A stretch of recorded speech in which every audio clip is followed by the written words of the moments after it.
ഇന്ന് നമ്മൾ തയ്യാറാക്കുന്നത് പോപ്പുലറായിട്ടുള്ള ഒരു റഷ്യൻ ഡിഷായ ഒലീവിയ സാലഡാണ്. ഇതൊരു ട്രഡീഷണൽ റഷ്യൻ സൈഡ് ഡിഷാണ്. ഇതിൽ ഒരു സാധനത്തിനൊഴിച്ച് വേറൊന്നിനും ഞാൻ വ്യത്യാസം വരുത്തിയിട്ടില്ല. അപ്പോൾ ഇതെങ്ങനെയാണ് തയ്യാറാക്കുന്നതെന്ന് നോക്കാം. അതിനു മുമ്പ് എല്ലാവർക്കും നന്ദാസ് ഡിഷസിലേക്ക് സ്വാഗതം. ഈ സാലഡ് തയ്യാറാക്കാനായിട്ട് കുറച്ച് വെജിറ്റബിൾസ് നമുക്ക് വേവിച്ചെടുക്കണം. അതിനായിട്ട് ഒരു കുക്കറിലേക്ക് 2 ക്യാരറ്റും 2 പൊട്ടറ്റോയും കഴുകി വൃത്തിയാക്കിയത് എടുത്തിട്ടുണ്ട്. ഇനി ഇത് വേകാൻ ആവശ്യമായിട്ടുള്ള വെള്ളം ഇതിലേക്കൊഴിച്ച് അടച്ച് വേവിക്കാം. ഒരു വിസിൽ വന്നിട്ട് വെന്തോ എന്ന് നോക്കണം. വെന്തിട്ടില്ലെങ്കിൽ ഒരു വിസിലും കൂടി വരുത്തിയാൽ മതി. ക്യാരറ്റും കിഴങ്ങും ഒക്കെ നല്ലതുപോലെ വെന്ത് കഴിഞ്ഞു. ഇനി ഈ ക്യാരറ്റിൻ്റെ മുകളിലെ തൊലി ഇതേപോലെ നമുക്ക് ഈസി ആയിട്ട് മാറ്റിയെടുക്കാവുന്നതേ ഉള്ളൂ.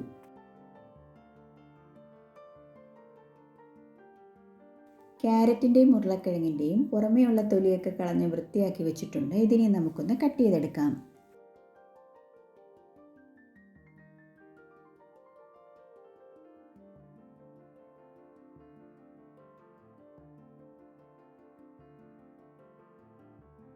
ക്യാരറ്റും പൊട്ടറ്റോയും ഒക്കെ കട്ട് ചെയ്ത് മാറ്റി വെച്ച് കഴിഞ്ഞു. ഇനി ഒരു കുക്കർ എടുത്ത് അതിലേക്ക് 1/2 കപ്പ് വെള്ളം ഒഴിക്കാം.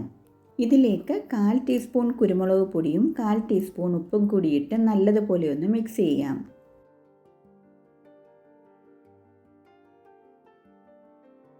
ചിക്കൻ്റെ ബ്രസ്റ്റ് പീസാണ് എടുത്തിരിക്കുന്നത്. ഒരു ഫോർക്ക് വെച്ചിട്ട് ഇതേപോലെ ചെറുതായിട്ടൊന്ന് ഹോളിടാം. അപ്പോൾ നല്ലതുപോലെ ഉപ്പുപൊരിയൊക്കെ ഇതിൽ പിടിക്കും. ഇതിനി നല്ലതുപോലെ ഒന്ന് വേവിച്ചെടുക്കാം. ചിക്കന് പകരം സോസേജോ വേറെന്തെങ്കിലും മീറ്റോ നമുക്ക് ഉപയോഗിക്കാവുന്നതാണ്. നല്ലതുപോലെ വെന്ത ചിക്കൻ വളരെ ചെറിയ പീസായിട്ട് നമുക്കൊന്ന് അരിഞ്ഞെടുക്കാം. ക്യാരറ്റും പൊട്ടറ്റോയും ചിക്കനും ഒക്കെ നമ്മൾ അരിഞ്ഞെടുത്ത് വെച്ച് കഴിഞ്ഞു. ഇനി നമുക്ക് വേണ്ടുന്നത് ഗ്രീൻ പീസാണ്. ഫ്രോസൺ ഗ്രീൻ പീസാണ് വേണ്ടുന്നത്. ഇതിൻ്റെ 1/2 കപ്പ് ഒരു പാത്രത്തിലേക്ക് ഇടാം. ഇതിൻ്റെ ഐസൊന്ന് പോകാനായിട്ട് ഇതിലേക്ക് കുറച്ച് വെള്ളം ഒഴിച്ചു വെക്കാം. കഴുകി വൃത്തിയാക്കിയെടുത്ത ഗ്രീൻ പീസ് 1/2 കപ്പ് ഒരു പാത്രത്തിലേക്ക് ഇടാം. ഇതിലേക്ക് വേകാൻ ആവശ്യമായിട്ടുള്ള വെള്ളം കൂടി ഒഴിച്ച് ഒരു 2-3 മിനിറ്റ് വേവിച്ചെടുക്കാം. ഇത് വേകുന്ന സമയം കുറച്ച് കുക്കുംബർ കൂടി അരിഞ്ഞെടുക്കാം. നമുക്ക് 1 കപ്പ് കുക്കുംബറാണ് ആവശ്യം. റഷ്യൻ സാലഡിൽ പിക്കിൾഡ് കുക്കുംബറാണ് സാധാരണ ചേർക്കാറ്. ഞാനിതിലേക്ക് ഫ്രഷ് കുക്കുംബറാണ് ചേർത്തിരിക്കുന്നത്. ഒരു ടാങ്ങി ടേസ്റ്റ് വരാനാണ് പിക്കിൾഡ് കുക്കുംബർ ചേർക്കുന്നത്. അതൊഴിവാക്കിയിട്ട് ഞാൻ ഫ്രഷ് കുക്കുംബറാണ് ചേർത്തിരിക്കുന്നത്. പിക്കിൾഡ് കുക്കുംബറിനെക്കാട്ടിൽ ഫ്രഷ് കുക്കുംബർ ചേർത്ത സാലഡാണ് കുറച്ചും കൂടി എനിക്ക് ടേസ്റ്റായിട്ട് തോന്നിയത്. ഇനി 3 പുഴുങ്ങിയ മുട്ട കൂടി ഇതേപോലെ അരിഞ്ഞെടുക്കാം. അപ്പോൾ സാലഡിന് വേണ്ടിയിട്ടുള്ള സാധനങ്ങളെല്ലാം നമ്മൾ തയ്യാറാക്കി വെച്ച് കഴിഞ്ഞു. ഇനി ഒരു ബൗളിലേക്ക് കുക്കുംബർ 1 കപ്പ് ഇടാം. 1 കപ്പ് വേവിച്ചെടുത്ത ഉരുളക്കിഴങ്ങ്, 1/4 കപ്പ് ക്യാരറ്റ്, ചിക്കൻ 1 കപ്പ്, വേവിച്ചെടുത്ത ഗ്രീൻ പീസ് 1/2 കപ്പ്, 1 കപ്പ് മയോണൈസും കൂടി ചേർത്ത് എല്ലാം കൂടി ഒന്ന് നല്ലതുപോലെ മിക്സ് ചെയ്യാം.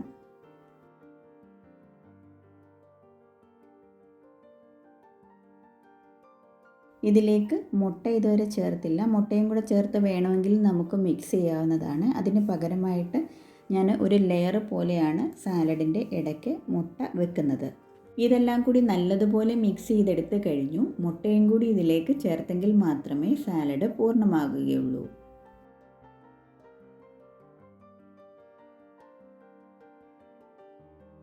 ഇതിൽ നിന്നും പകുതി നമുക്ക് വേറൊരു പാത്രത്തിലേക്ക് മാറ്റാം.